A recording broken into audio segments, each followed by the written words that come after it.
Hello everyone, this is my Chapter 1 project for Advanced Java Programming.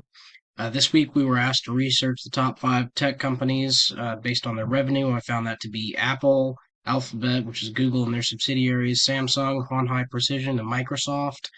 Again, this is just my blueprint page. I've added some flexible constraints to these as well as my standards, just to so it moves and flexes based on screen size, but you never end up too close to the top or too close to the bottom. Uh, the default text box, of course, was Hello World, but it was called TextView, and this one is TextView 2, this one's TextView 3. That'll come important in a bit. Before we look at the coding behind that, I'll take you to my strings page and my app name, of course, large tech companies based on the assignment. And then the two text views I added was just what it had in the book. And so here's just where I've defined the strings. So we go over to the actual code behind the blueprint.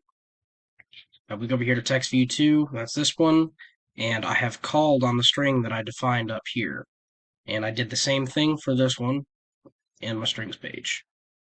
That being said, let's go ahead and run it.